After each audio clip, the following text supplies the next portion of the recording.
Hi everyone, in today's video we'll look into the implementation of convolutional layer.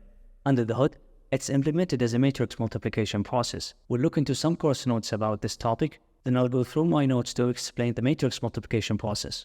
At the end, we will code a customized convolutional layer and see if our implementation produces the same results as native PyTorch implementation. So let's start. So this is the web page for CS231. Convolutional neural networks for visual recognition from Stanford University. This is the course website. This is the part that we're interested in, the convolution demo. Below is a running demo of a conv layer. Since 3D volumes are hard to visualize, all the volumes are visualized with each depth slice stacked in rows. The input volume has width of 5, height of 5, and depth of 3. So this is the width of 5. These are the 3. Let me just stop this animations. The blue pixels are the the width of the image. This is the height of the image, and these are the 3 channels. And the conv layer parameters are K2, 3, S2, P1. K is the number of filters, so we have the first filter and the second filter. F is the size of the filter, which is 3 by 3. S is the stride, which is it's the number of steps that jumped by that filter. So here, if you can see, it jumps from here, this pixels, all the way to this pixel. So it jumps 2 pixels. So this is the stride, 2. And the padding is 1. The padding are the gray pixels around the image. So we're padding the image with 0. So these are the main parameters when we design a convolutional layer.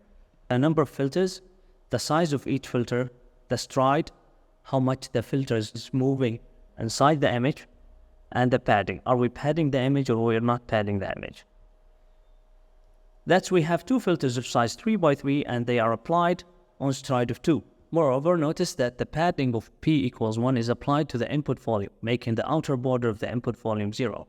The visualization below iterates over the output activation in green and shows that each element computed element-wise, multiplying the highlighted input blue with the filter red, summing it up, and then offsetting the result by the bias. I think this visualization is missing one column here, which I'm showing in my notes. I took a screenshot because with each time we are reloading the web page, these numbers are changing. So I took a screenshot to compute how do we get it to at the output here. So these are the input channels, and these are the filter channels. If we apply element-wise multiplication, we're getting these results. So 0 times minus 1, 0, 1 minus 1 times 1, 1, 0 times minus 1 is 0. All the way we are applying this to all these numbers. At the end, we are summing all these numbers to get 0 here at the first channel, 0 at the second channel, and 1 at the third channel. And because we got a bias of 1, here is the bias. Here, the bias is 1. We are adding 1 plus 1 equals 2. That's how we are getting 2 here at the output. So this was an illustration of how a convolutional layer works. Let's see how it's implemented as a matrix multiplication. Implementation as a matrix multiplication. Note that the convolution operation essentially performs the dot product between the filters and the local regions of the input. They're talking about this dot product. So the element-wise product between the input and the filter. First, the local regions in the input image are stretched out into columns, an operation commonly called image to column. For example, if the input is 227 by 227 with the 3 channels, and it's to be convolved with 11 by 11 by 3 filters at a stride of 4.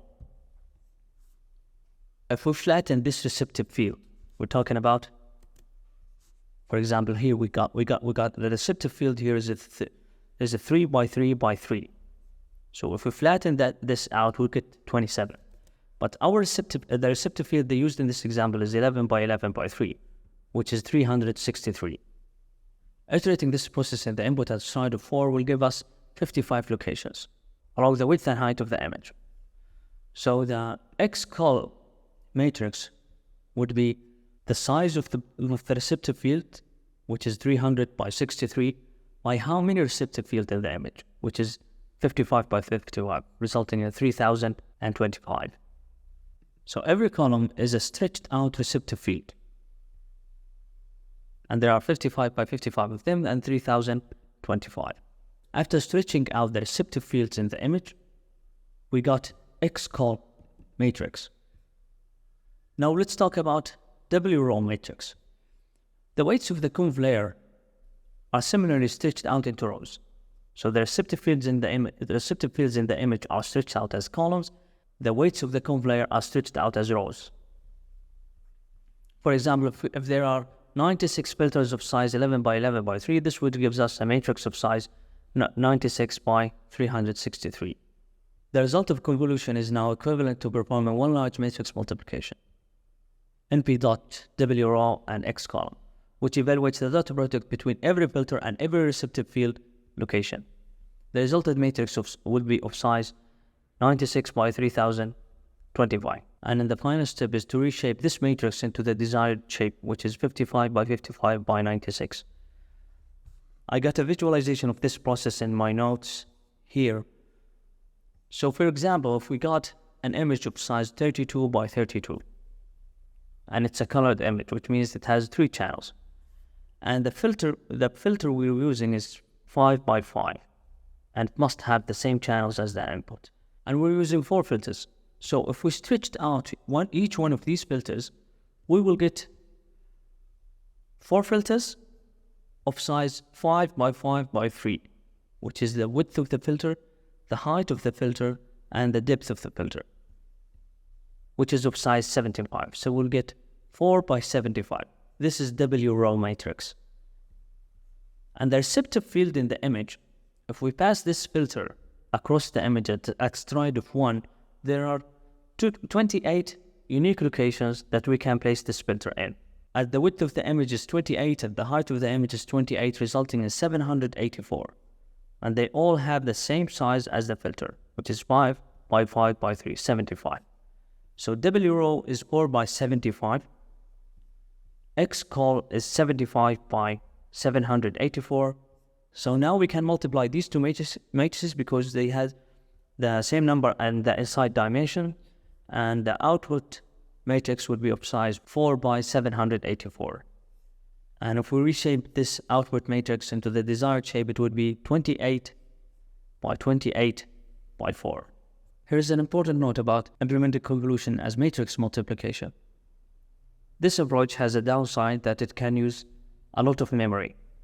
Since some values in the input volume are replicated multiple times in xcolumn, however, the benefit is that there are many very efficient implementation of matrix multiplication that we can take advantage of. For example, the commonly used BLAS API. So the memory overhead caused by M2-column operation is offset by the speed of a very efficient implementation of matrix multiplication. That's why convolution layers are usually implemented as matrix multiplication. Now we have an idea about how to perform convolution using matrix multiplication. Let's see how PyTorch is implementing that. So if you look into this file in PyTorch repository, convolution mm2d, it's a C++ file, you would find this line here, which calls add mm. It multiplies the two matrices, then added the bias. So this is the weight, and this is the input. So PyTorch essentially is implementing convolution as a matrix multiplication. If you look into this function, it's called unfold under torch nn. They say here in the comments, say convolution is equivalent with unfold. You call the unfold function first, and matrix multiplication then fold. So what unfold is doing is basically it stretched out the receptive field in the image into the desired dimension. So it's basically they're saying here, for the case of two input spatial dimension, this operation is sometimes called M2-column, image to column. So this is the same process that we need to model convolution as matrix multiplication. So in our code, we're going to use unfold then we will perform matrix multiplication, and we won't use fold. They say it's better to use view at the output. And here's the code that we created, a customized convolutional layer. By the way, you can find a link to this notebook in the description below. I'm importing some library, mainly NumPy and Torch. I'm setting the manual seed for Torch for reproducibility, so you can get the same numbers that I'm getting here. What I'm doing here mainly, I'm downloading CFAR10 test set, but I'm downloading two versions of a normalized version and unnormalized version. I'm using unnormalized version to show the image and the normalized version to work on. And the image won't be clear if I normalize it. So I'm using this transform just to transform it to tensor, but the other transform is to transform it to tensor and to normalize the image between these values. Here I'm setting the input channels. It's a colored image, so it's the input channels are 3. The output channels, I'm using one filter. The image size is 32 by 32 and the filter size is 5 by 5. Here I'm computing the height and width of the output matrix. This formula here in PyTorch. So this formula here is to compute the shape of the output matrix. H out the height for the output matrix and the width of the output matrix. H for the input matrix and W for the input matrix. Here are the parameters for the convolution. Padding, the kernel size, the stride. So I'm using the same formula to compute the height and width, so I can use it for our customized convolutional layer. Here I'm defining a convolutional layer, and I'm displaying the weights. In conv2d output, I'm saving PyTorch convolution output. Here is the start of the customized convolution layer. I'm storing the weights into a W variable, and I'm storing the biases into P variable, and I'm stretching the receptive fields using unfold function from PyTorch using the input image and the kernel size. So the output will be the input multiplied by the weights, and at the end we are adding the bias. Here we are reshaping the output into the desired output, which is the height out and width out, the same values that we computed earlier in the notebook. Here we are displaying the shapes of the tensors, the weight, the input, the output. We're computing the similarity between the customized convolution layer output and the PyTorch convolution layer output using the same formula here from PyTorch documentation. Basically, we are subtracting both tensors and taking the absolute value and finding the maximum difference. So the maximum difference is very small. Here is a visualization of the customized convolution layer and the PyTorch convolution layer. They look the same. Of course, it has nothing to do with the image because we didn't train the network, but we just want to see both convolution layers, the customized one and the PyTorch one, are producing the same output. So here is how convolution layer is implemented under the hood. It's implemented as matrix multiplication.